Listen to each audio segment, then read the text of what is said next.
రేవంత్ రెడ్డి కేంద్ర రైల్వే శాఖ మంత్రి అశ్విని వైష్ణవ్ తో భేటీ అయ్యారు. Hyderabad metro rail project take over, metro phase 2 విస్తరణ, ఇక ఐఆర్ఎఫ్సి పెండింగ్ నిధులపై చర్చించారు. ఈ భేటీలో కేంద్ర మంత్రి కిషన్ రెడ్డి కూడా పాల్గొన్నారు. హైదరాబాద్ మెట్రో రైల్ ప్రాజెక్టుపై సీఎం రేవంత్ రెడ్డి, కిషన్ రెడ్డి మధ్య డైలాగ్ వార్ జరుగుతున్న వేళ ఈ మీటింగ్ కు ప్రాధాన్యత సంతరించుకుంది. ఉప్పు నిప్పులా ఉన్న ఇద్దరు నేతలు ఒకేసారి రైల్వే మంత్రితో చర్చించడం తెలంగాణ రాజకీయాల్లో ఇప్పుడు హాట్ టాపిక్ గా మారింది. ఇదే అంశం పైన ఇవాళ డిబేట్ లో మనం డిస్కస్ చేయబోతున్నాం. ఇవాళ డిబేట్ లో మనతో పాటు పార్టిసిపేట్ చేస్తున్నారు డాక్టర్ జయరామ్ గారు, రాజకీయ విశ్లేషకులు, అండ్ అదేవిధంగా డాక్టర్ సమత బీజేపీ నుంచి, అండ్ తోట్ల స్వామి గారు జాయిన్ అయ్యారు బీఆర్ఎస్ నుంచి, మనతో పాటు స్టూడియోలో ఉన్నారు. ఇంకా మరో కాసేపట్లో లింగం యాదవ్ గారు కూడా జాయిన్ అవుతారు కాంగ్రెస్ నుంచి. అందరికి వెరీ గుడ్ మార్నింగ్ అండి. Good morning. గుడ్ మార్నింగ్ అండి.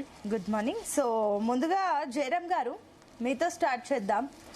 సో తెలంగాణ రాజకీయాల్లో ఒక కొత్త పరిణామం. ఎప్పుడూ ఉప్పు నిప్పులా ఉన్న అటు కేంద్ర మంత్రి కానీ అటు రాష్ట్ర ముఖ్యమంత్రి రేవంత్ రెడ్డి ఇద్దరు ఎప్పుడు డైలాగ్ వార్, అది కూడా ఈ రైల్వే గురించే మాట్లాడుకున్నారు. డైలాగ్ వార్ జరిగింది. అంతలో ఇద్దరు కలిసి అశ్విని వైష్ణవ్ తో భేటీ అవ్వడం, ఫేజ్ 2 గురించి మాట్లాడడం, ఐఆర్ఎఫ్సి నిధుల గురించి ఎందుకు ఆగిపోయాయి ఏంటి అన్నిటి గురించి చర్చించారు. ఏదేమైనప్పటికీ ఇద్దరు ఉప్పు నిప్పులా ఉన్నా కూడా ఇద్దరు కలిసి మీటింగ్ కి వెళ్లడం, చర్చించడం ఇది ఒక రకంగా ఆహ్వానించదగ్గ పరిణామమే. అది తెలంగాణ రాష్ట్ర అభివృద్ధికి కూడా అదొక రకంగా మంచి పాజిటివ్ వైబే. సో ఏంటి మీ పాయింట్ ఆఫ్ వ్యూ ఏంటి? ఇది వర్కౌట్ అవుతుందా? మీకు ప్యానెల్లో ఉన్న మిత్రులకు, జీనిస్ ప్రేక్షకులకు మరొకసారి సునీత, స్మాల్ ఇంటరప్షన్ ఏంటంటే మీ వాయిస్ తో పాటు అదర్ నాయిస్ కూడా చాలా సివియర్ గా ఉంది. ఓకే, పీసీఆర్ లో అది కంట్రోల్ చేయమని చెప్పండి. Everything is okay. Will look into it. Okay, చెప్పండి. దెన్ ఇక్కడ నేను మొదటి నుంచి అదే చెప్తున్నాను. రాష్ట్ర అభివృద్ధి కోసము, రాష్ట్ర సంక్షేమము, క్షేమం దేనికోసమైనా కూడా పార్టీలుగా కాకుండా ప్రభుత్వాలుగా కలిసి పనిచేసుకోవడం చాలా కీలకం. పార్టీలు అనేటివి డెఫినెట్ గా రాజకీయాలప్పుడు ఒకరి మీద ఆరోపణలు, ప్రత్యారోపణలు చేస్తూ ఉంటారు. సో రాజకీయాల అంశాల కోసము అనేక అంశాలు బయటకు వస్తుంటాయి. That is the difference story. కానీ ఒక రాష్ట్రానికి సంబంధించిన అంశాలు వచ్చినప్పుడు మీకు తమిళనాడు చూడండి. తమిళనాడులో ఎన్ని వైరుధ్యాలు ఉన్నా, ఎన్ని విభేదాలు ఉన్నా కూడా పాలక ప్రతిపక్ష పార్టీలలో వాళ్ళంతా కలిసి పనిచేసుకుంటూ ఉంటారు. దానికి ఎగ్జాంపుల్ అనేక సందర్భాల లోపల ఇప్పుడు తమిళనాడు అనేది దేశంలోనే ఒక అత్యున్నతమైన ఇండస్ట్రియల్ కారిడార్ గా మిగిలింది. సో అలాగనే మనం కూడా కలిసి పనిచేయాలి, కలిసి పనిచేస్తే బాగుంటుందని నేను చాలా సందర్భాల్లో చెప్పేసాను. సో రాజకీయాలలో ఇది చాలా కీలకం కూడా, చాలా కీలకం. మరి ఈ రోజు మాత్రమే ఎందుకు కలిశారు అనేది దీన్ని ఆలోచించాల్సి. ఈరోజు ఎందుకు కలిశారు అంటే లేదు మేము రాజకీయాలు కాదు, మేము రాష్ట్ర అభివృద్ధి కోసం చేసామంటే మనం కూడా అక్కడ మాట్లాడడానికి ఏమి ఉండదు. డెఫినెట్ గా వెల్కమ్ సార్, మీరు చేయాల్సిందే, మీరు కలిసి ఉండాల్సిందే, చేయాల్సిందే.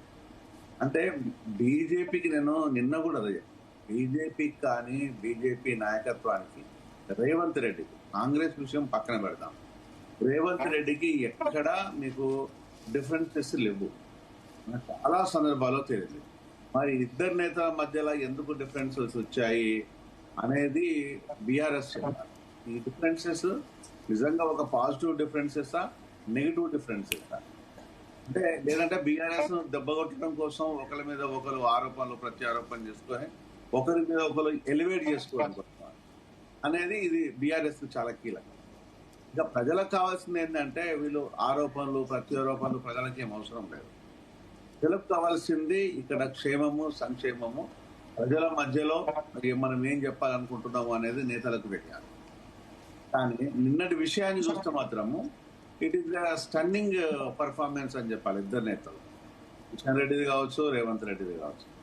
బేసికల్లీ కిషన్ అన్న is smart and silent, no doubt about it, is very close to me. చాలా సందర్భాల్లో మేము కలుసుకున్నాం. కిషన్ అన్న డౌట్ ఏం లేదు. రేవంత్ రెడ్డికి కిషన్ అన్నకు జమీన్ ఆస్మాన్ వరకు ఓన్లీ బిహేవియర్లలో ఆ డిఫరెన్సెస్ మనకు చాలా క్లియర్ వస్తుంది. కానీ నిన్న ఇద్దరు కలవడం మాత్రం అభినందించాల్సింది.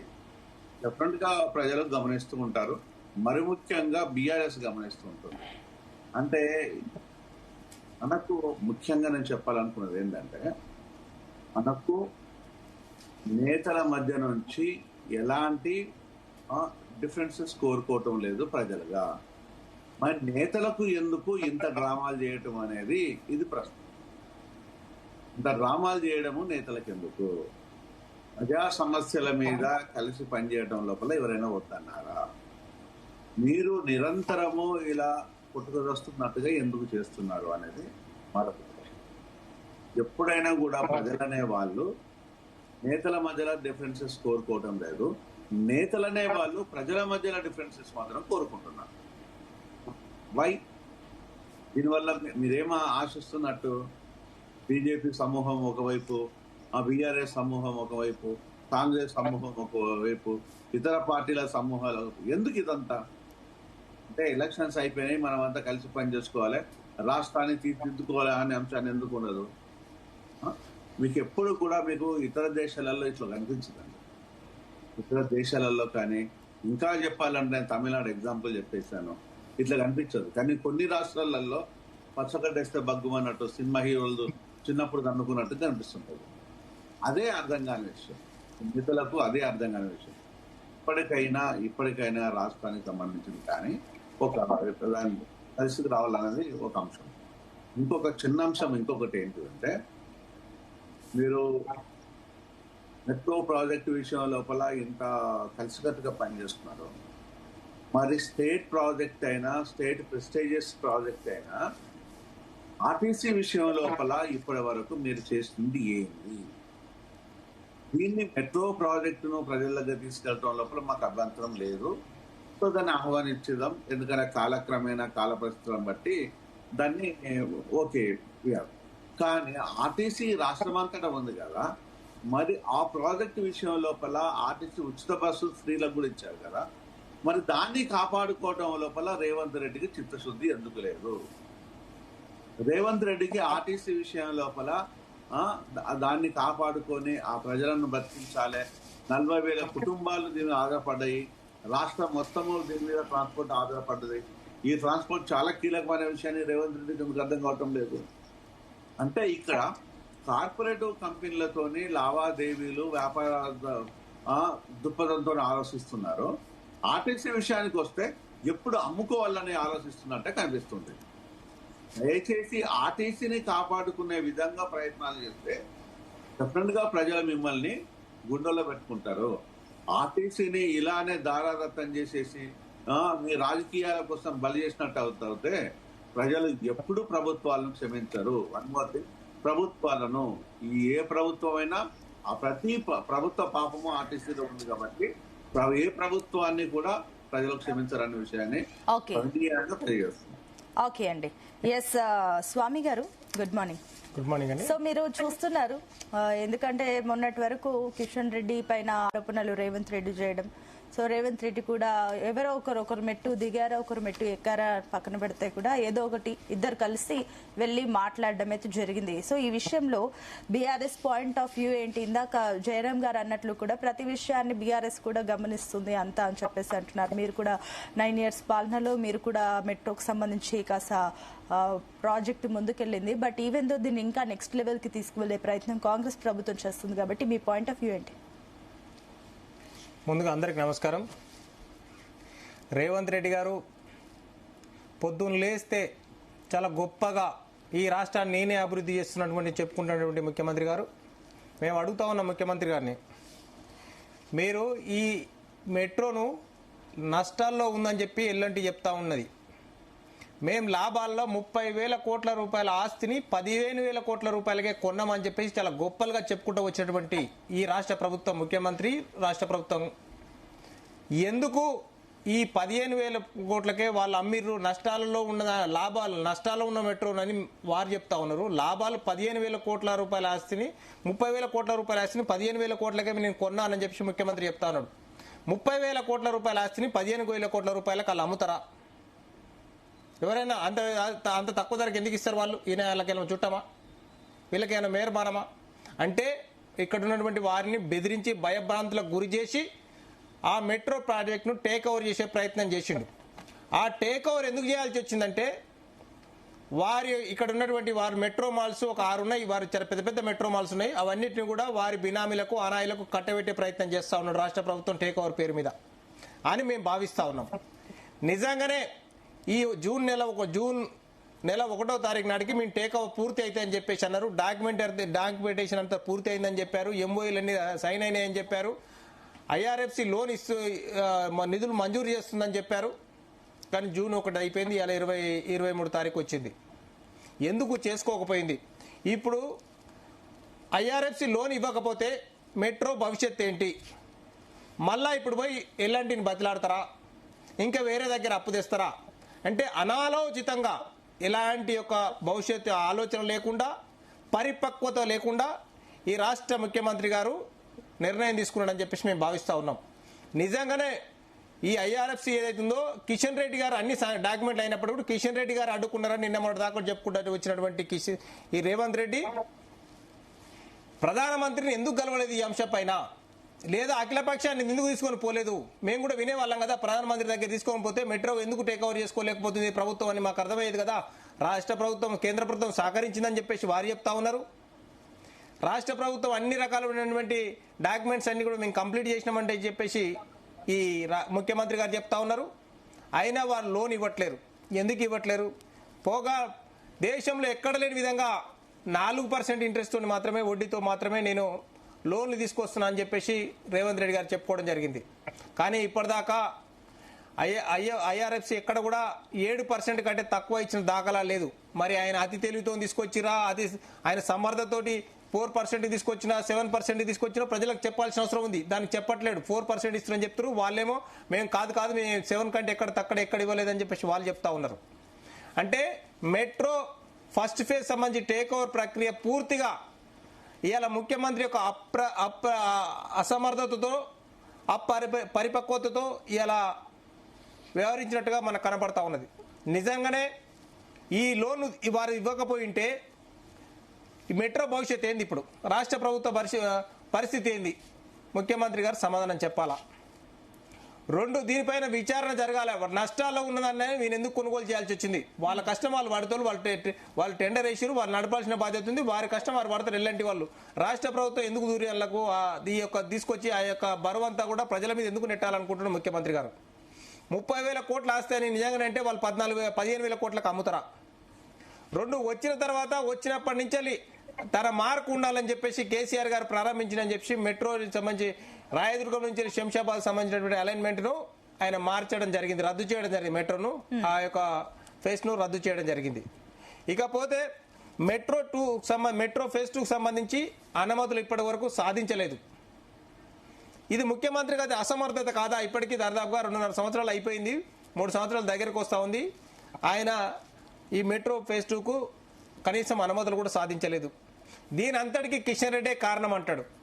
నిన్న చూస్తే కిషన్ రెడ్డి గారు వీరు చూసి ఢిల్లీలో అలాయి బలా ఇచ్చుకొని వారిద్దరే మనం ఆ ఫోటో చూసుకుంటా అంటే వీళ్ళే ఆ బొగ్గేలు ఇచ్చుకోవడం చూస్తూ ఉంటే నువ్వు కొట్టు నువ్వు తిట్టు నేను ఏడుస్తా, లేకపోతే నువ్వు తిట్టు నేను ఏడుస్తాను, ఇద్దరు తిట్టుకొని రాష్ట్ర ప్రజల యొక్క దృష్టి మరలించి వీరిద్దరు పేపర్ రాజకీయాలు చేసి ఇవాళ ఢిల్లీలో పోయి ఇద్దరు కలుసుకొని దావతులు చేసుకున్నట్టు కనపడతా ఉన్నది మనకు. వీళ్ళిద్దరు కలిసి ఉసరవెల్లి రాజకీయాలు చేస్తూ ఉన్నారు. మేము మొదటి నుంచి చెప్తా ఉన్నాం, బీజేపీ కాంగ్రెస్ ఈ రాష్ట్రాల్లో కుమ్మక్కు రాజకీయాలు చేస్తున్నారు, కొల్లిడై కూడా పనిచేస్తారు, ఇద్దరు కలిసికట్టుగా పనిచేస్తా ఉన్నారు, ఇద్దరు ఒకరికొకరు వీరు వారం తేడా లేకుండా కలిసిపోయినారని చెప్పేసి కూడా మేము మొదటి నుంచి చెప్తా ఉన్నాం. కానీ వారు మేము కాదు అని వీరు కాదు అని వారు చెప్తా ఉన్నారు. ఇలా కనపడతా ఉన్నది. అశ్విని వైష్ణవ్ గారిని కలవాల్సినటువంటి వారికి లెటర్ రాయాల్సిన వారికి మాట్లాడాల్సినటువంటి ముఖ్యమంత్రి గారు ఏమన్నాడు? కిషన్ రెడ్డి గారు నాకు అపాయింట్మెంట్ ఇప్పండి. కిషన్ రెడ్డి గారు ఈయనకు అసోసియేటా లేకపోతే నాకు అసిస్టెంటా? కిషన్ రెడ్డి గారికి లెటర్ రాయడమే కిషన్ రెడ్డికి ప్రధానమంత్రికి రాయాలి, లేకపోతే అశ్విని వైష్ణవ్ గారికి రాయాలి, రైల్వే మంత్రికి రాయాల్సినటువంటి రేవంత్ రెడ్డి గారు అంటే కిషన్ రెడ్డి మీద అంటే కిషన్ రెడ్డిని హైలైట్ చేయాలనుకుని ఈ రాష్ట్రంలో కిషన్ రెడ్డి గారిని అక్కడ సెంటర్ ఫేస్ చేయాలా, ఇక్కడ నువ్వు తిట్టుకుంటే ఇద్దరు మనం ఎక్కడ నువ్వు ఉండాలి ఇక్కడ నేను ఉండాలని ఒక వీళ్ళిద్దరు కలిసి మ్యాచ్ ఫిక్సింగ్ గా మ్యూచువల్ గా అండర్స్టాండింగ్ వచ్చినట్టుగా మాకు కనపడతా ఉన్నది తప్ప రాష్ట్ర ప్రయోజనాల కోసం వారు పనిచేస్తున్నట్టుగా ఎక్కడ కనపడతలేదు. కాబట్టి మేము చెప్తా ఉన్నాం, ముఖ్యమంత్రి గారు డిమాండ్ చేస్తా ఉన్నాం, మీరు మొన్న సాయంత్రం వరకల్లా 13,000 కోట్ల రూపాయలు రిలీజ్ చేయకపోతే బాగుండదు, చేయాలని చెప్పారు, చేయలేదు వాళ్ళు. నెక్స్ట్ మీ ప్లాన్ ఏంటి? మీరు దీక్ష చేస్తారా, ధర్నా చేస్తారా, లేకపోతే మీరు రిజైన్ చేస్తారా? వారు చేయమన్నారు, డెడ్ లైన్ పెట్టాడు, వార్నింగ్ ఇచ్చాడు వాళ్ళకు. వారు చేయలేదు. ఇప్పుడు ఈయన నెక్స్ట్ ప్లాన్ ఏంటి? ముఖ్యమంత్రి గారిని మేము అడుగుతా ఉన్నాం, డిమాండ్ చేస్తా ఉన్నాం. ఓకే అండి, లింగం యాదవ్ గారు గుడ్ మార్నింగ్. సో విన్నారు, స్వామి గారి మాటలు విన్నారు, వాటికి సమాధానం చెప్పండి. అంతకంటే ముందుగా కూడా సో వాట్ ఎవర్ ఇనిషియేటివ్ తీసుకున్నారో అటు కిషన్ రెడ్డి కానీ రేవంత్ రెడ్డి కానీ చాలా మంది అయితే దాన్ని ఆహ్వానిస్తున్నారు. అదొక మంచి పరిణామమే, ప్రజలు కూడా హర్షిస్తున్నారు. ఓకే, కానీ అంతకంటే ముందు బయట చాలా సందర్భాల్లో ఇందాక స్వామి గారు అన్నట్లు చాలా చోట్ల కూడా కిషన్ రెడ్డిని అంటే కేంద్ర ప్రభుత్వాన్ని టార్గెట్ చేయలేదు, కానీ కేంద్ర మంత్రిని కిషన్ రెడ్డినే టార్గెట్ చేస్తున్నట్టుగానే అనిపించింది. వాళ్ళిద్దరి మధ్యనే ఫైట్ కనిపించింది. ఏంటి అసలు డిస్ప్యూట్స్ ఏంటి, ఇద్దరు ఎందుకు టార్గెట్ చేశారు కిషన్ రెడ్డిని అని చెప్పేసి స్టార్టింగ్ లో అందరికి అనిపించింది. ఏంటి? గుడ్ మార్నింగ్ అండి. ముందుగా మీకు జీ న్యూస్ ప్రేక్షకులకు అదే విధంగా కో ప్యానలిస్టులకు డెఫినెట్ కూడా ఇవాళ తెలంగాణ రాష్ట్ర ముఖ్యమంత్రి గౌరవ రేవంత్ రెడ్డి గారు ఇవాళ తెలంగాణ రాష్ట్ర అభివృద్ధి సంక్షేమమే ధ్యేయంగా ఇవాళ తెలంగాణ రాష్ట్రం దేశానికి ఒక మోడల్ రాష్ట్రంగా తీర్చిదిద్దాలనే కృతనిశ్చయంతో ఇవాళ గౌరవ ముఖ్యమంత్రి గారు మంత్రులు పనిచేస్తున్నారు. ఇవాళ తెలంగాణలో 10 ఏళ్లు పరిపాలించినటువంటి బీఆర్ఎస్ నాయకులు తెలంగాణకు రావాల్సినటువంటి విభజన చట్టంలో ఉన్నటువంటి హామీలు గాని, అదే విధంగా తెలంగాణకు 10 ఏళ్లుగా అన్యాయం జరుగుతుంటే ఏనాడు కూడా ప్రశ్నించని బీఆర్ఎస్ నాయకులు ఇప్పుడే ఇక్కడ మాట్లాడుతారు. ప్యానలిస్ట్ ఏది పడితే అదే మాట్లాడుతారు. నేను ఏమంటున్నానంటే మీరు 10 ఏళ్లలో మాట్లాడలేదు. నేను ఒకటి చెప్తాండి, గతంలో ఆనాడు కాంగ్రెస్ పార్టీ అధికారంలో ఉన్నప్పుడు తెలంగాణకు హైదరాబాద్ కు మెట్రో తీసుకొచ్చింది. మరి ఆనాడు దేశంలోనే హైదరాబాద్ మెట్రో దేశంలో 2వ స్థానంలో ఉంది. మరి ఇవాళ 9వ స్థానానికి ఎందుకు వచ్చిందండి? మరి 10 ఏళ్లలో మీ కేసీఆర్ ఏం చేసిందండి బీఆర్ఎస్ ప్రభుత్వం? అరే మీరు ఇప్పుడు ఏం చేస్తారో చెప్పండి, దాని గురించి కాదు. వినండి మిత్రమా, మీరు రాసుకోండి, ఏదైనా ఉంటే యూ కైండ్లీ నోటెడ్. నేనేమంటున్నా, ఇవాళ గౌరవ ముఖ్యమంత్రి గారు కేంద్ర మంత్రి ఇవాళ కిషన్ రెడ్డి గారు తెలంగాణ నుంచి ప్రాతినిధ్యం వహిస్తున్నారు. 8 మంది ఎంపీలు ఉన్నారు. అందులో కిషన్ రెడ్డి గారు మాత్రమే కేబినెట్ మంత్రి అండి. ఇవాళ బండి సంజయ్ గారు కేబినెట్ శాఖ మంత్రి కాదు, హోంశాఖ సహాయ మంత్రి. సో కిషన్ రెడ్డి గారు మీరు చొరవ తీసుకోండి, మీరే ఇనిషియేట్ తీసుకోండి, తెలంగాణకు రావాల్సినటువంటి హామీలను అమలు చేయండి. అదే విధంగా తెలంగాణకు వివిధ పెండింగ్ ప్రాజెక్టుల అనుమతులు పెండింగ్లు ఉన్నాయి, దానికి మీరు అనుమతి తీసుకొని మీరే ఇనిషియేట్ తీసుకొని ఆ సమస్యని పరిష్కరిస్తే మీకు సన్మానం చేస్తున్నాం. ఇవాళ మరి కిషన్ రెడ్డి గారు బీఆర్ఎస్ నాయకుల మాటలు విని కేటీఆర్ ఆలోచనకు అనుగుణంగా నడుచుకుంటూ తెలంగాణకి ఇవాళ రావాల్సినటువంటి హామీలు అమలు చేయలేదు. అదే విధంగా పెండింగ్ ప్రాజెక్టులను కూడా కనీసం ఫైలు ముందుకు పోవట్లేదని గౌరవ ముఖ్యమంత్రి గారు మాట్లాడారు. ఎందుకు మాట్లాడారంటే ఇవాళ ఎల్ఎన్టీ నుంచి ఇవాళ తెలంగాణ రాష్ట్ర ప్రభుత్వం టేక్ ఓవర్ చేసుకుంది. జపాన్ సంస్థ నుంచి ఇవాళ లోన్ శాంక్షన్ అయింది. ఐఆర్ఎఫ్సి ఇవాళ లోన్ శాంక్షన్ అయిన తర్వాత కూడా ఐఆర్ఎఫ్సి ఎందుకు డిస్పర్స్ చేయట్లేదు? మరి ఎవరి ఆదేశాల మేరకు ఇవాళ ఐఆర్ఎఫ్సి లోన్ డిస్పర్స్ చేయట్లేదు? దాన్ని ప్రశ్నించారు. ఎక్కడ కూడా వ్యక్తిగతంగా ఎవరి మీద కాదండి, తెలంగాణ అభివృద్ధి కోసం బరాబర్ కొట్లాడతాం. తెలంగాణ ప్రాంతం కోసం, తెలంగాణ రాష్ట్రం కోసం తెలంగాణ ఇచ్చిన పార్టీగా అమాత్రం కొట్లాడమా అండి? మాకు రాష్ట్రం ముఖ్యం, రాష్ట్రం అభివృద్ధి ముఖ్యం. ఇవాళ దాని గురించే ముఖ్యమంత్రి గారు చెప్పారు. అరే మీరు ఎందుకు ఇవ్వట్లేదు? శాంక్షన్ అయిన లోను తెలంగాణ ప్రభుత్వానికే కదా. ఇవాళ మీరు ఎందుకు మీ దగ్గర పెట్టుకొని ఇవాళ తాత్సారం చేస్తున్నారు? ఇవాళ ఒక్కటి చూడండి, ఇవాళ గతంలో 2వ స్థానంలో ఉన్న మెట్రో ఇవాళ 9th ప్లేస్ కు వచ్చింది. ఇవాళ అర్బనైజేషన్ రాపిడ్ గా పెరగడం వల్ల ఇవాళ ప్రపంచం అంతా కూడా హైదరాబాద్ వైపు చూస్తున్నారు. ఒక హైదరాబాద్ ఇతనే క్యాపిటల్ ఆఫ్ ది ఇన్వెస్ట్మెంట్ గా, పెట్టుబడుల నగరంగా మారింది. మరి ఇవాళ చిన్న వర్షాలు వచ్చినా గానీ లేదా ఏదైనా ట్రాఫిక్ సమస్యల వల్ల ఇవాళ మనం ముంబై, ఢిల్లీ, చెన్నై చూస్తున్నాం. అట్లాంటి పరిస్థితికి తెలంగాణ ప్రత్యేకించి హైదరాబాద్ రాష్ట్రం రావద్దంటే ఇవాళ పబ్లిక్ ట్రాన్స్పోర్ట్ పెంచవలసిన అవసరం ఉంది. అందులో ప్రత్యేకంగా మెట్రో. ఎందుకంటే ఇవాళ చూడండి, ఎక్కడైనా కూడా ఇవాళ ఒక సస్టైనబుల్ డెవలప్మెంట్ తో పాటు ఇవాళ ర్యాపిడ్ గా పెరుగుతున్నటువంటి అర్బనైజేషన్ లో భాగంగా 70% ఇవాళ పబ్లిక్ ట్రాన్స్పోర్ట్ ఉండాలి.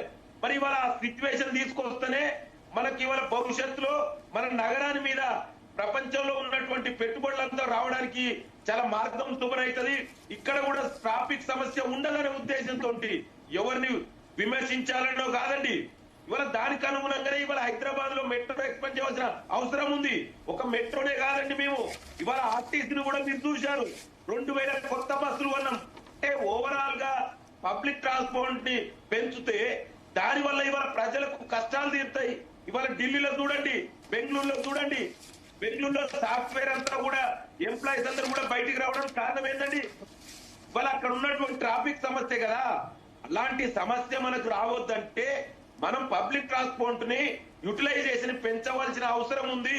దానికి అనుగుణంగా ముఖ్యమంత్రి గారు ఇవాళ ఒక ఇనిషియేటివ్ తీసుకోమని చెప్పిండు. దాంట్లో తప్పే ఉందండి.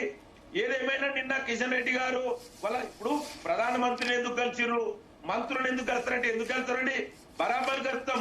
India is a union of states. కేంద్ర ప్రభుత్వ బాధ్యత అండి. ఇట్స్ నాట్ అనే మెహర్బానీ కదా. రాష్ట్రాలు కేంద్ర ప్రభుత్వం కలిసి పని చేయాలి. అదే మేము బాధ్యత కిషన్ రెడ్డి గారికి గుర్తు చేసినాం. అయ్యా మీరు కేంద్ర మంత్రి, తెలంగాణ నుంచి తెలంగాణ బిడ్డగా ఉన్నారు, మీరు ఇనిషియేటివ్ తీసుకోండి అని చెప్పినాం. దాంట్లో తప్పే ఉందండి. బీఆర్ఎస్ నాయకులు మాట్లాడితే మరి 10 ఏళ్లలో ఎందుకు ప్రశ్నించలేదండి? ఎందుకు మెట్రోని ఎక్స్పాండ్ చేయలేదు? ఎవరు అడ్డుకున్నారు? మీ స్వార్థం కోసం మీరు ఇష్టం, మీరు ఇదే బీజేపీ తోటి కలిసి తిరిగారు కదా. బీజేపీ తెచ్చినటువంటి బిల్లులన్నిటికీ సపోర్ట్ చేసింది మీరే కదా. మరి ఎందుకు తెలంగాణకు అన్యాయం జరుగుతుంటే 10 ఏళ్లుగా ఎందుకు మూసుకొని కూర్చున్నారు? ఇవాళ ఎవరిని బీఆర్ఎస్ నాయకులు ఎవరిని ప్రశ్నించాలండి? కేంద్రంలో అధికారంలో ఉన్నటువంటి కేంద్ర ప్రభుత్వాన్ని ప్రశ్నించాలా, తెలంగాణ రాష్ట్ర ప్రభుత్వాన్ని ప్రశ్నించాలా? అరే కనీసం సోయి లేకుండా బీఆర్ఎస్ నాయకులు మాట్లాడుతున్నారు. ఎవరేం మాట్లాడినా కూడా ముఖ్యమంత్రి గారిది ఒకటే అండి, తెలంగాణ రాష్ట్రం అభివృద్ధి చెందాలి. దానికోసం ఎన్నిసార్లైనా ఢిల్లీ పోతాం, ఎవరినైనా కలుస్తాం, ఎవరినైనా ఎదిరిస్తాం, ఎంతవరకైనా పోరాడతాం. లింగం యాదవ్ గారు, అభివృద్ధి చెందాలి. ఓకే, మీ పాయింట్ నోట్ చేసుకున్నామండి. Will come back to you. Yes Samatha గారు, గుడ్ మార్నింగ్. గుడ్ మార్నింగ్ అండి.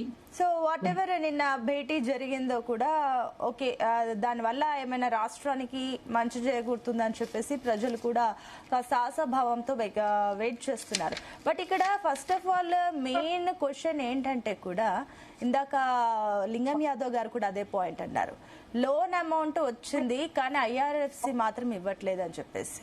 సో ఎందుకు డబ్బులు ఆగిపోయాయి, ఎందుకు అవి అకౌంట్ లోకి వచ్చినా కూడా వాటిని ఎందుకు ఇవ్వట్లేదు, లోన్ అమౌంట్ ఎందుకు ఇవ్వట్లేదు అని చెప్పేసి ఫస్ట్ క్వశ్చన్ రేజ్ అవుతుంది. ఒకసారి క్లారిటీ ఇవ్వండి. ముందుగా జీ న్యూస్ మీడియా ప్రతినిధులకు, ప్రేక్షకులకు, తెలంగాణ ప్రజలకు అందరికీ నమస్కారం అండి.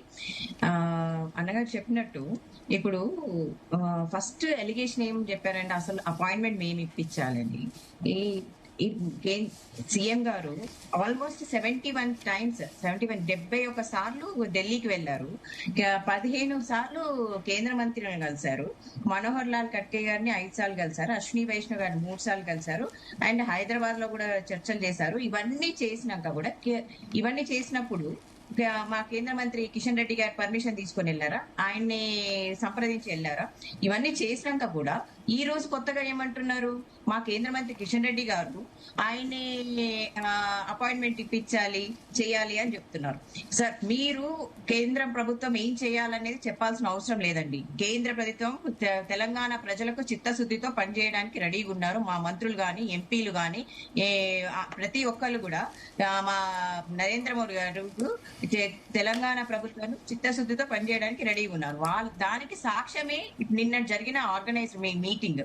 దానికి మీరు ఎంత విమర్శించినా కూడా మా కేంద్ర మంత్రి ముందుకెళ్లి మరి మీ మీటింగ్ సక్సెస్ఫుల్ గా అయ్యేటట్టు చూశారు అండ్ మీకు సహకరించారు. ఇది కేవలం కాంగ్రెస్ ప్రభుత్వంకి భయపడో ఇంకో వాళ్ళకి భయపడో కాదండి. కేవలం తెలంగాణ ప్రజలకు ఆయనకు ఉన్న చిత్తశుద్ధి పనిచేయాలని మాత్రమే జరిగింది. దీనికి ఇదే కాకుండా ఈ ఎన్నో ఎగ్జాంపుల్స్ చెప్పగలుగుతాను.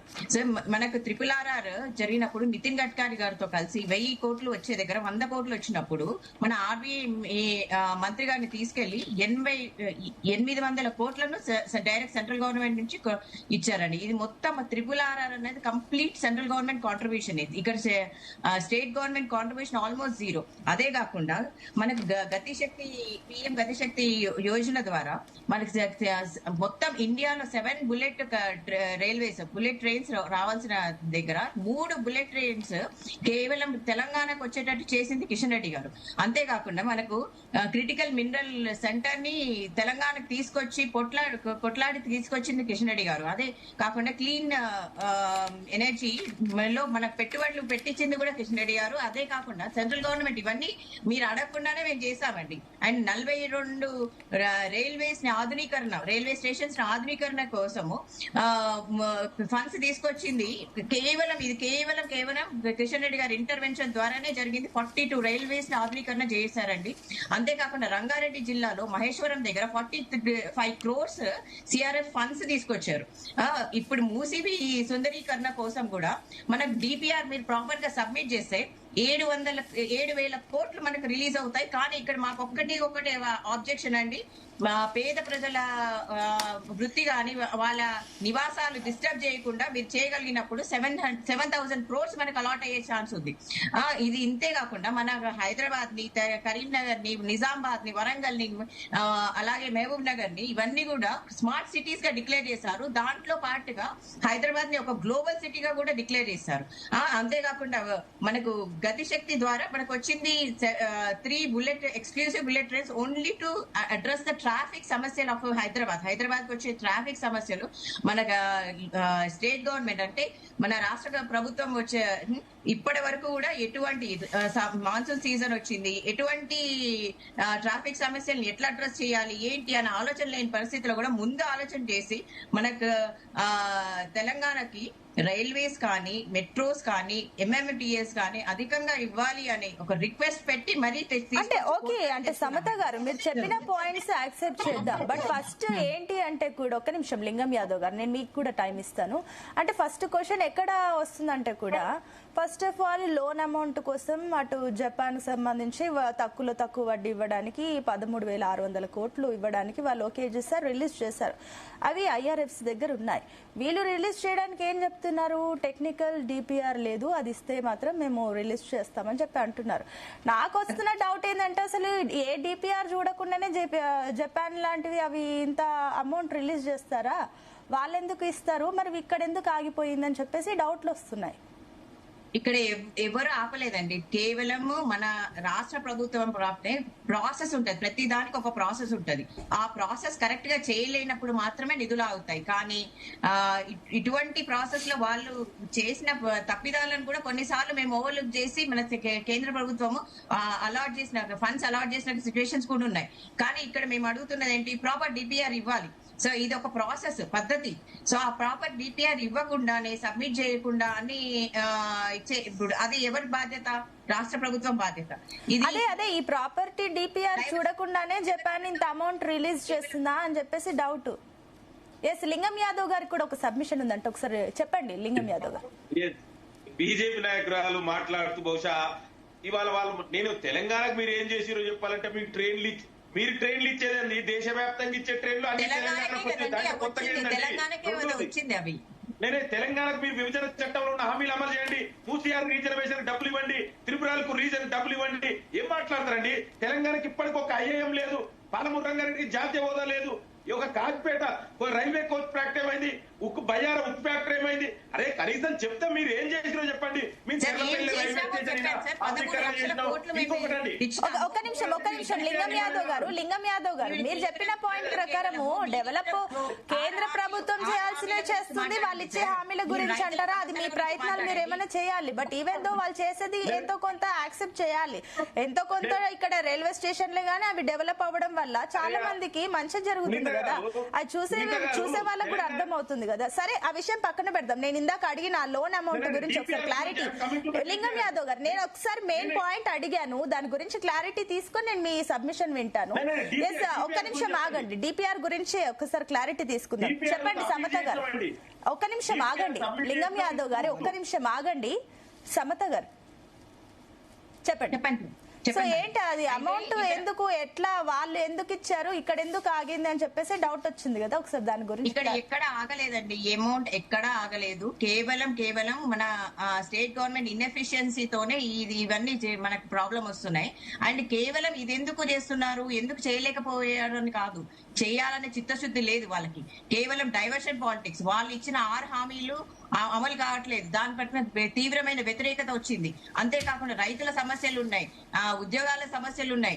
ప్రతి ఒక్క సమస్యని డైవర్షన్ పాలిటిక్స్ డైవర్ట్ చేయడానికి వీళ్ళు లేఖలు రాయడము, వీళ్ళు ఇది రావడము, కేంద్ర ప్రభుత్వం మీద డైవర్షన్ పాలిటిక్స్ చేయడానికి కేవలం ఆ ఉద్దేశంతో మాత్రమే జరుగుతుంది.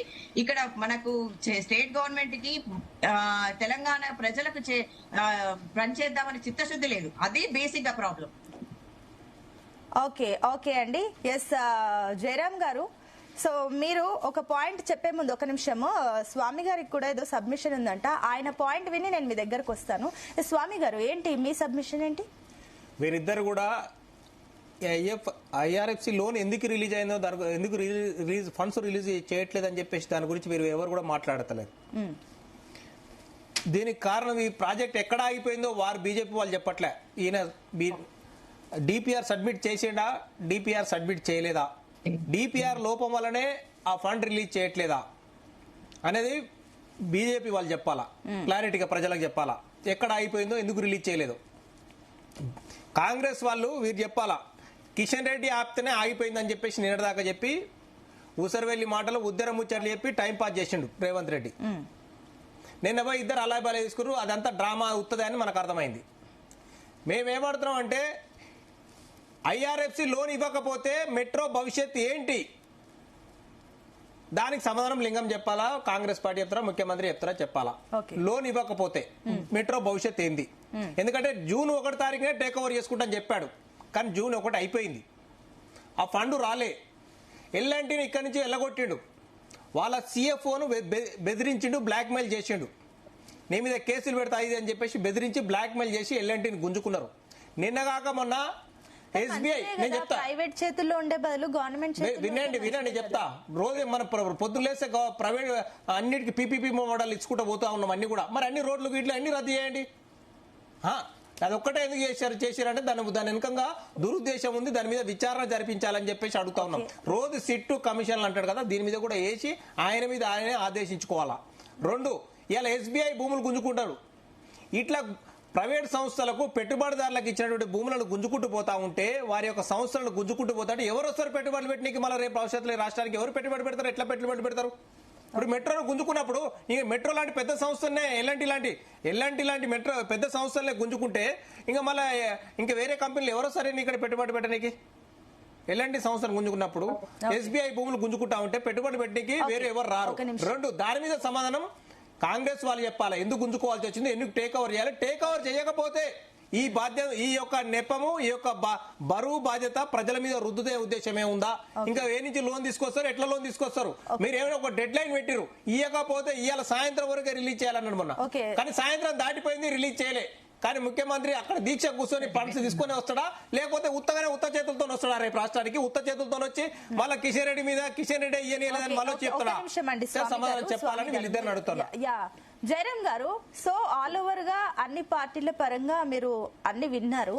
అయితే ఇక్కడ ప్రత్యేకించి వస్తున్న సందేహం ఏంటంటే కూడా, ఇక్కడ ఏమైనా నిజంగా రాజకీయం ఉందా, లేదంటే ఇది నిజంగా పాలన పరంగా ముందుకు వెళ్తుందా అనే అంశాలు కూడా వస్తున్నాయి. So me point of view ఏంటి? నిజంగానే హైదరాబాద్ లో మెట్రో ఫేజ్ 2 రైలు వేగవంతం అవుతుందా, నెక్స్ట్ ఏమైనా టేక్ ఓవర్ చేస్తారా, ఆ ప్రాజెక్ట్ ముందుకు వెళ్తుందా అన్న కొన్ని డౌట్స్ ఉన్నాయి. So me point of view ఏంటి? వెళ్తుందన్న నమ్మకం ఉందా?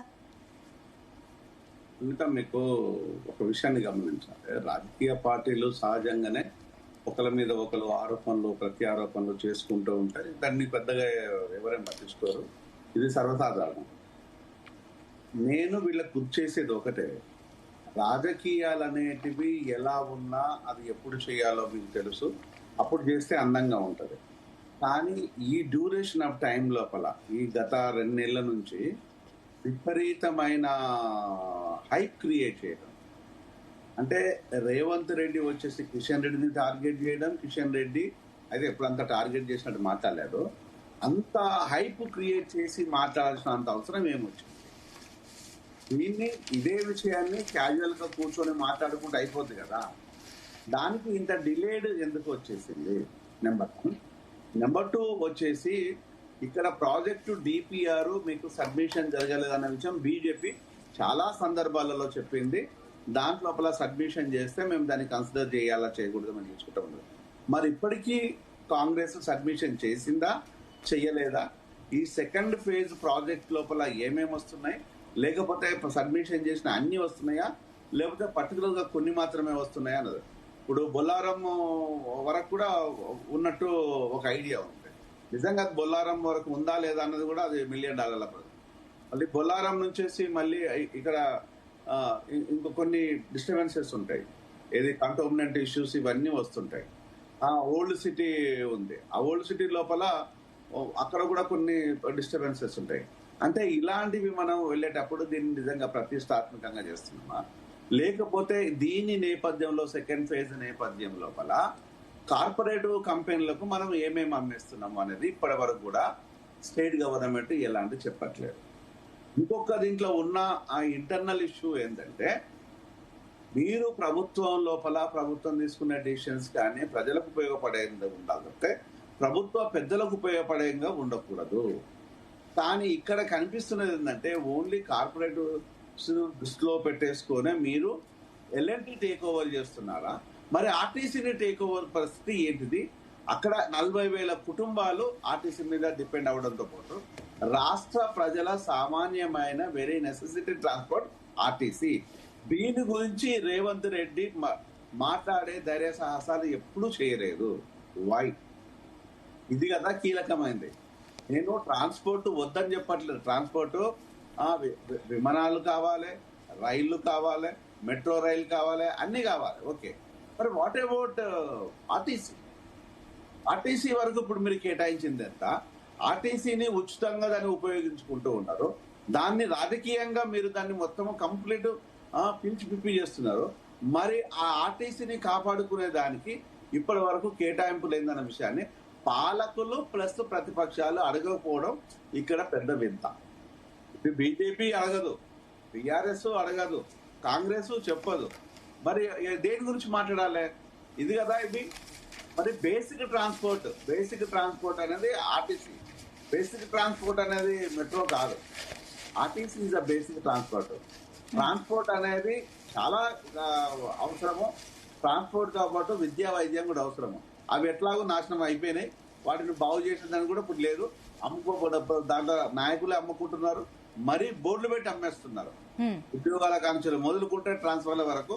ఇంకొక పెద్ద గ్రేట్ న్యూస్ ఏంటంటే, భారతదేశం లోపల ఒక హాస్పిటల్ కంప్లీట్ డెప్యుటేషన్ తోని ఏ హాస్పిటల్ ని ఓపెన్ చేయలేదు, ఒక మన సనత్ నగర్ కిమ్స్ తప్ప. దానికి సిగ్గుపడాలి కదా పాలక ప్రతిపక్ష పార్టీలో. ఒక్కసారి కూడా అడగరే. ఎప్పుడైనా డిప్యుటేషన్ తో దానికి రెగ్యులర్ ఎంప్లాయీస్ ఉండాలి. ఒక మెడికల్ కాలేజీ ప్రతిష్టాత్మకంగా ప్రారంభించిన టిమ్స్ ను ఇప్పుడు డిప్యుటేషన్, లాస్ట్ అటెండర్ కూడా డిప్యుటేషన్ అనండి. అంటే ఇన్ని ఇట్లా చెప్పుకుంటూ పోతుంటే ఒక 100 ప్రాబ్లమ్స్ ఉన్నాయి. ఈ 100 ప్రాబ్లమ్స్ ను పక్కన పెట్టేసి ఈ మెట్రో ప్రాజెక్టును మీనే మొత్తం ఎందుకు కాన్సన్ట్రేట్ చేయడము, మెట్రో ప్రాజెక్ట్ మీనే విషయాలన్నీ డైవర్ట్ చేయడం ఎందుకు? ఇవి కదా. బట్ ఈవెన్ దో చాలా మంది, జయరామ్ గారు, ఇప్పటికి చాలా మంది హైదరాబాద్ లో ఎక్కువగా కావాలి అని అనుకునేది మెట్రో లైన్ విస్తరణ జరగాలి, ఇంకా మిగిలిన వారికి కూడా కావాలి. ఎందుకంటే టైం సేవ్ అవుతుంది మెట్రో వల్ల, అండ్ టికెట్ ప్రైస్ కూడా ఆల్మోస్ట్ ఆర్టీసీలో ఉన్నట్టుగానే ఉంటున్నాయి కాబట్టి. సో చాలా మందికి metro is very much comfortable than RTC, మీరు చెప్తున్న పాయింట్ ప్రకారం. సంవత్సరానికి అంటే ఒక బస్సులో వెళ్తే ఒక గంట టైం పడుతుంది రోడ్ ట్రాన్స్పోర్ట్, అదే మెట్రో లైన్ ద్వారా వెళ్తే ఒక 40 to 30 minutes ఆ రకంగా రీచ్ అయిపోతున్నారు కదా. సో ఇది బెటర్ ఆప్షన్ కదా metro. I'm agreed with that Sunitha. నేను దాన్ని అగ్రీడ్ విత్ దట్. నేను మెట్రో వద్దు అని చెప్పటం లేదు. మెట్రో మీద ఉన్న కాన్సన్ట్రేషన్ ఆర్టీసీ మీద ఎందుకు లేదంటున్నాను. వద్దు అనడం వేరు, దీన్ని ఎందుకు కాపాడుకోవడం లేదనేది వేరే. రెండు వేరు అంశాలు. నేను మెట్రో వద్దు అని చెప్పడం లేదు. మెట్రోతో పాటు మెట్రో ఉన్న మీద ప్రేమ, మెట్రో మీద ఉన్న కాన్సన్ట్రేషన్, మెట్రో భూముల మీద ఉన్న కన్ను మరి ఆర్టీసీ విషయం లోపల ఎందుకు లేదు? భూములు అమ్ముకోమని చెప్పట్లేదు నేను. ఆర్టీసీని అభివృద్ధి చేసే విషయం లోపల ఎందుకు లేదు? ఇదే అదే. మరి ఇది సామాన్యుడు ఒక సిటీ లోపల వెళ్ళొచ్చు మెట్రో మీద, కానీ సిటీకి కనెక్టివిటీ, హైదరాబాద్ కనెక్టివిటీ మొత్తం ఆర్టీసీనే కదా. మరి ఆర్టీసీ ఏమైంది? ఆర్టీసీ ఏం పాపం చేసింది కదా? మీరు మెట్రో ఫ్రీ రైలు మెట్రో ఉచితంగా ఉందని చెప్పి మరి దాన్ని ఎందుకు ప్రచారం చేయలేదు? ఆర్టీసీని ఎందుకు వాడుకుంటున్నారు? ఆర్టీసీని రాజకీయంగా వాడుకునే హక్కు మీకు ఎవరిచ్చిండు? ఆర్టీసీని అది నేను మీరు ఇవ్వాలని మీ జాగిరం కాదు కదా ఆర్టీసీ ఇవ్వడానికి. ఆర్టీసీ దానికి ఒక డిపార్ట్మెంట్ ఉంది, దానికంటే ఒక కేరింగ్ కావాలి. మరి మీరు ఉచితంగా మీరు ఎట్లా పంచి పెడతారు దాన్ని అభివృద్ధి చేయకుండా? మీరు ఉచితంగా మీకు ఆ హక్కు ఎవరిచ్చిండు? మీరు అన్న పాయింట్ నాకు అర్థమైంది. బట్ ఒక నిమిషం అండి ఆగండి లింగం యాదవ్ గారు. సో జయరాం గారు చెప్పిన పాయింట్స్ కి మీ సమాధానం ఏంటి? అండ్ ఇంకొకటి, ఈ భేటీ తర్వాత నిన్న కిషన్ రెడ్డి అండ్ రేవంత్ రెడ్డి ఇద్దరు కూడా అశ్విని వైష్ణవ్ తో మాట్లాడిన తర్వాత ఏమైనా ఈ భేటీలో పురోగతి వచ్చిందా? తెలంగాణకి ప్రత్యేకించి ఏమైనా హామీ లభించిందా? డెఫినెట్ హోప్ తో డెఫినెట్ కూడా నిన్న మంత్రిని కలిసారు. ఇవాళ కూడా అదే విధంగా పట్టణాభివృద్ధి శాఖ మంత్రిని కూడా మీటింగ్ ఉంది. డెఫినెట్ కూడా మనకి ఇవాళ నేను ఏమంటున్నట్టు అది కేంద్ర ప్రభుత్వ బాధ్యత అండి. మీరు రాష్ట్రం గురించి రాజ్యాంగం గురించి తెలియని వ్యక్తులు మాట్లాడతా నేనేమంటా, కేంద్ర ప్రభుత్వం ఇవాళ మీరు ఎంత ముందుకన్నారు ఢిల్లీకి ఎన్నిసార్లు పోయారు, ఎందుకు పోరండి? అరే కేంద్ర ఈ దేశం ఢిల్లీ ఈ దేశం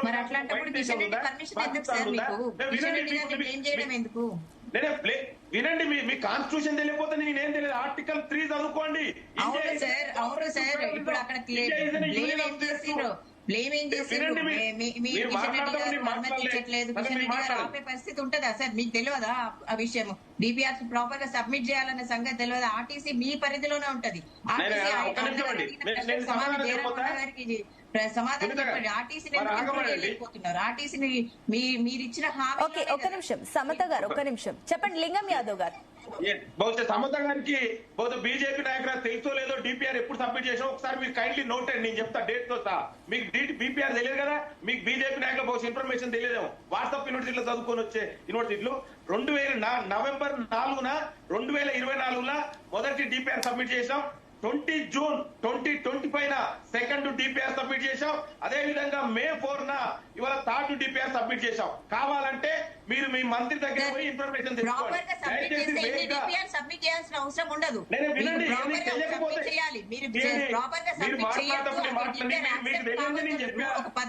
ఒకటి లింగం యాదవ్ గారు, ఒకటి మీరు కరెక్ట్ గా పంపిస్తే అన్ని సార్లు పంపించాల్సిన అవసరం ఉండదని చెప్పేసి వాదన. మీరు కావాలి అదే అండి. ఒక నిమిషం సమత గారు, ఒక నిమిషం క్లారిటీ తీసుకుందాం. ఆయన ఏమంటారు? సో ప్రాపర్ గా పంపిస్తే మళ్ళీ పని ఉండదు కదా అని చెప్పేసి అంటున్నారు. అండి ప్రాపర్ గా పంపించాము. జపాన్ సంస్థ 13,600 కోట్లు లోన్ ఇచ్చాది. ఇవాళ డిస్పాచ్ చేయవలసినటువంటి బాధ్యత దానికి 1,400 కోట్ల ఈక్విటీ కూడా రాష్ట్ర ప్రభుత్వం కట్టింది. ఇవి కావలసుకొని కేంద్ర ప్రభుత్వం చెప్తున్నటువంటి నాయకుల ఆదేశాలకు అనుగుణంగానే ఐఆర్ఎఫ్సి లోన్ డిస్పాచ్ చేయలేదు. నిన్న మంత్రి గారిని కలిసాము. డెఫినెట్ కూడా ఇవాళ పట్టణాభివృద్ధి శాఖ కలుస్తున్నాం. డెఫినెట్ కూడా తొందరలోనే, ఎందుకంటే ఇవి రాష్ట్రాలన్నీ అభివృద్ధి చెందుతాయి, కేంద్రం అభివృద్ధి చెందుతుందండి. ఇవాళ మీ రాజకీయ స్వలాభం కోసం, మీ స్వార్థం కోసం తెలంగాణ రాష్ట్ర అభివృద్ధిని అడ్డుకోకండి. అది ముఖ్యమంత్రి గారు చెప్పారు. దీంట్లో ఎలాంటి ఎన్నిసార్లైనా ఢిల్లీ పోతాం, ఎన్నిసార్లైనా కలుస్తాం. అది మా బాధ్యత. కేంద్ర ప్రభుత్వం కూడా బాధ్యత. తెలంగాణ రాష్ట్రానికి రావాల్సినటువంటి అనుమతులు ఇప్పించండి, నిధులు ఇవ్వండి అని అడుగుతున్నాం. దాంట్లో తప్పే ఉంది. ఇంకొక రెండోది, మీరు పోవడానికి ఇప్పించాలి, పని కేంద్రం నుంచి ఎన్నో మీరు అడగని ఎన్నో కూడా మేము చేసి పెట్టాం. ఫస్ట్ ఫేజ్ లో 1,300 కోట్లు, 12,000 కోట్లు రిలీజ్ చేసాం. సెకండ్ ఫేజ్ లో మేమే రెడీ ఉన్నామండి రిలీజ్ చేయడం. సబ్మిట్ చేయండి. కేంద్ర మంత్రి గారు అర్థమైపోతుంది. ప్రజలేం పిచ్చి వాళ్ళ కాదు. మీ మాటలు విని నమ్మడానికి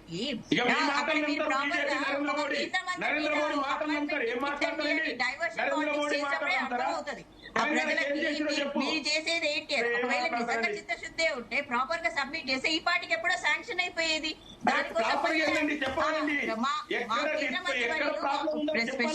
స్పెషల్ గా మళ్ళీ మీరే మాట అంటున్నారని ఒక చిత్తశుద్ధితో చేసినారండి.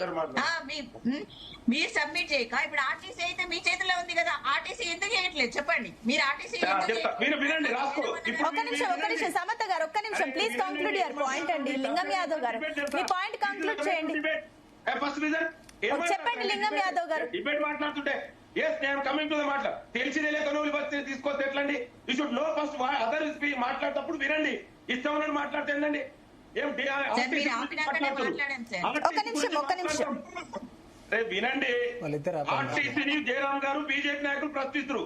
ఎస్, నేను సూటిగా ప్రశ్నిస్తున్నా. మేము తెలంగాణ ప్రజా ప్రభుత్వం 2000 కొత్త బస్సులని కొని ఇవాళ ఆర్టీసీని బలోపేతం చేయడం కోసం ఇవాళ ఆర్టీసీని ప్రభుత్వంలో విలీనం చేయడం. టాపిక్ డైవర్ట్ అడిగి మేడం, వాళ్ళిద్దరు ఏదేదో మాట్లాడుకుంటారు, వాళ్ళు పర్సనల్ గా పోతా ఉన్నారు. ఇదే ఆర్టీసీ. ఒక నిమిషం లింగం యాదవ్ గారు మీ పాయింట్ కంక్లూడ్ చేస్తే నేను ఒకసారి స్వామి గారితో మాట్లాడతాను. అరే ఎక్కడండి, ఇదే ఆర్టీసీని 10 ఏళ్లకు ఇదే కేసీఆర్ ఆర్టీసీ కార్మికులు ధర్నా సరే నేను ఆర్టీసీ గురించి ఒక నిమిషం మీరు చెప్పారు. ఓకే, నేను అడిగింది ఏంటి అంటే నిన్న భేటీలో ఏమైనా హామీ వచ్చిందా తెలంగాణ రాష్ట్రానికి అని చెప్పేసి నేను అడిగాను. ఆ పాయింట్ ఒకసారి చెప్తే నేను అదే చెప్తున్నాండి.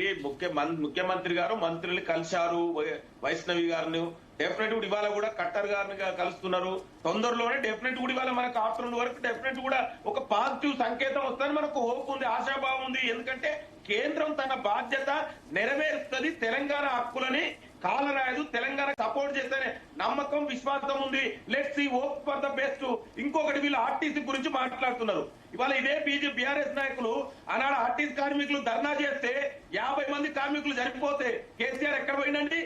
ఏ విధంగా ప్రభుత్వ ఆస్తున్న ఆర్టీసీని ప్రైవేట్ పరం చేయాలని చూసింది కేసీఆర్. ఇవాళ గవర్నమెంట్ లో విలీనం చేస్తుంది ప్రజా ప్రభుత్వం. ఇవాళ ఆర్టీసీ ప్రభుత్వంలో విలీనం చేస్తుంది. మెట్రో గురించి మాట్లాడు, ఆర్టీసీ గురించి కాదు, గత ప్రభుత్వం గురించి కాదు, నువ్వు మెట్రో గురించి మాట్లాడు మిత్రమా. మెట్రో గురించి మాట్లాడు, ఏదేదో మాట్లాడతావు అంత అనవసరంగా. సరే, ఆ టాపిక్ వచ్చింది కాబట్టి ఆయన క్లారిటీ ఇస్తున్నారు.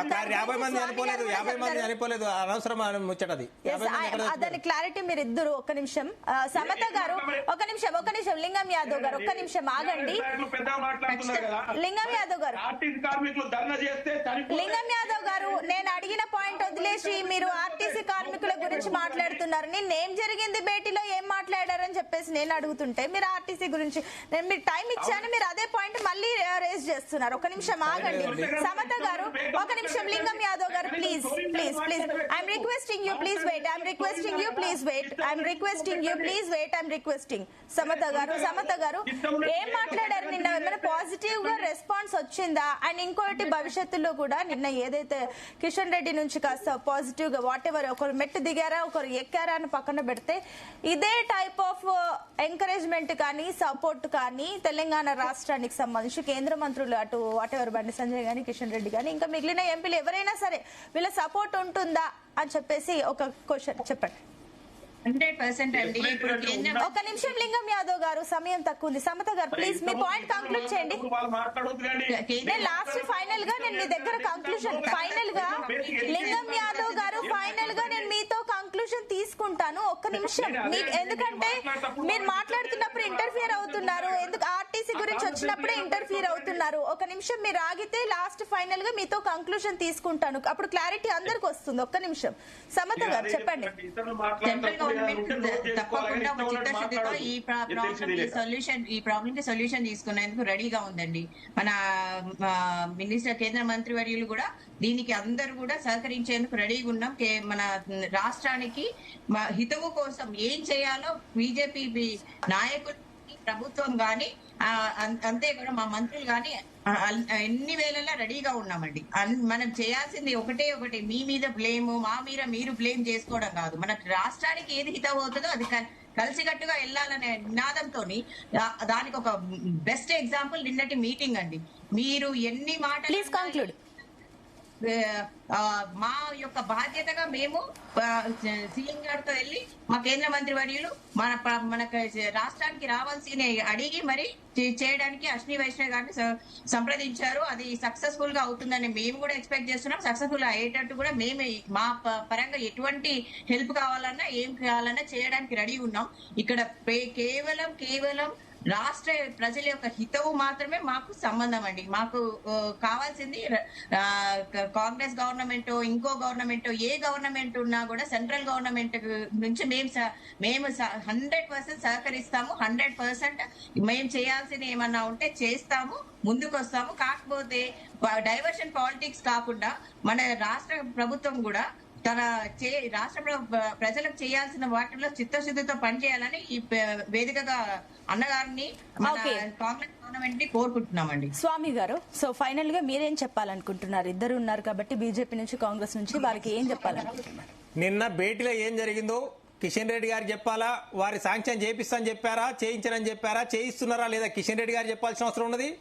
వారు ఏం చెప్పారు, చేస్తానన్నారా, చేయనన్నారా, ఇస్తానన్నా, ఇవ్వనన్నారా అని చెప్పేసి రేవంత్ రెడ్డి గారు చెప్పాల్సిన అవసరం ఉన్నది బయటికి. ఇప్పుడు మేమేమడుతున్నామంటే DPRను 2024లో సబ్మిట్ చేసినామని వారు అంటా ఉన్నారు.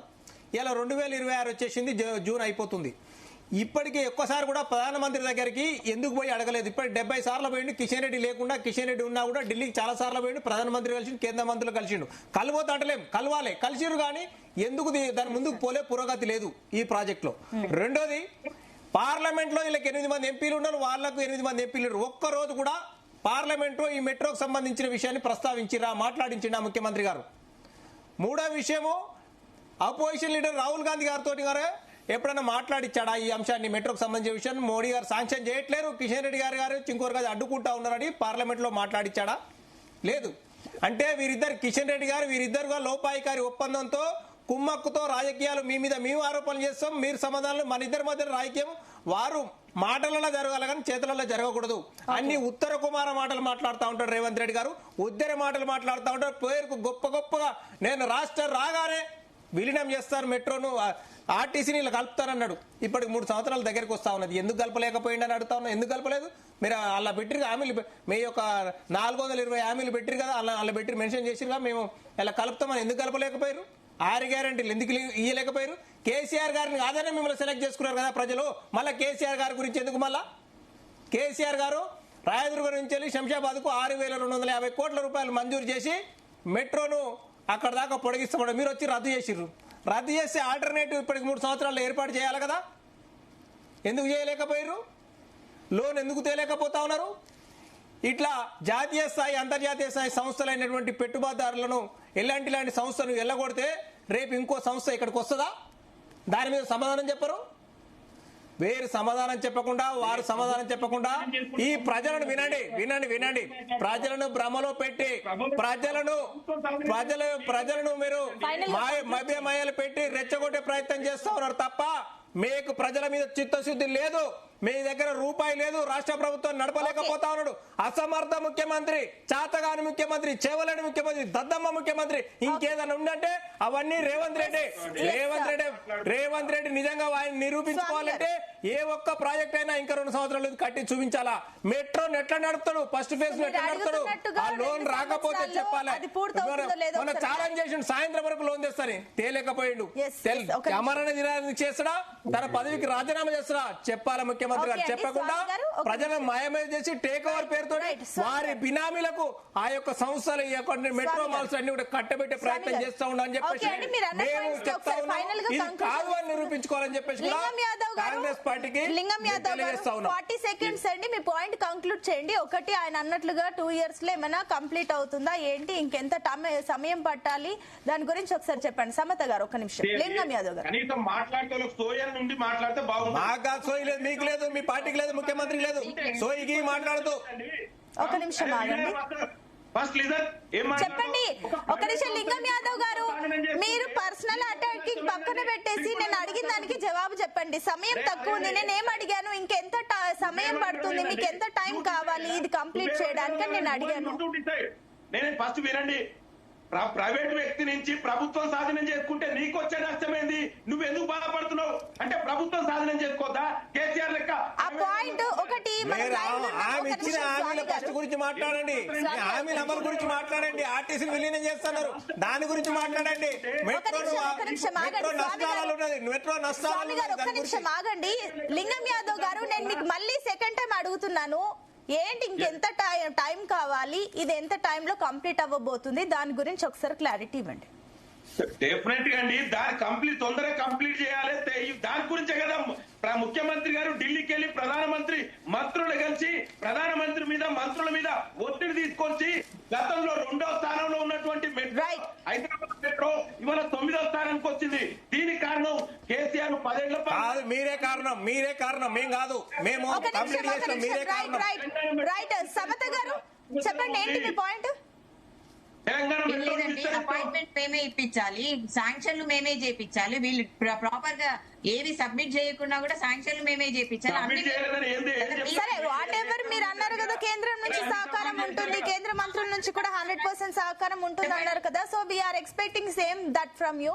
థ్యాంక్ యూ అండి. డిబేట్ లో పార్టిసిపేట్ చేసిన అందరికీ కూడా thank you so much. So మొత్తం మీద అయితే అటు రైల్వే శాఖ మంత్రి అశ్విని వైష్ణవ్ అయితే సీఎం రేవంత్ రెడ్డి అండ్ అదేవిధంగా కిషన్ రెడ్డి ఇద్దరు కలిసి భేటీ అవ్వడం వల్ల ఇటు Hyderabad metro rail project take over కానీ ఫేజ్ 2 విస్తరణకు సంబంధించి కానీ కాస్త పరుగులు పెడుతుంది, ఈ అంశం కాస్త ముందుకు వెళ్తుందని చెప్పి కూడా ఎక్స్పెక్ట్ చేస్తున్నారు. మరి చూద్దాం ఈ ఇద్దరు భేటీ తర్వాత నిజంగానే హైదరాబాద్ మెట్రో రైల్ విస్తరణ ఇంకా ఎంత వేగవంతంగా జరుగుతుంది, లేదంటే ఇది కేవలం రాజకీయమైనదని మాత్రం మనకు టైమింగ్ అర్థమవుతుంది. That's all for now.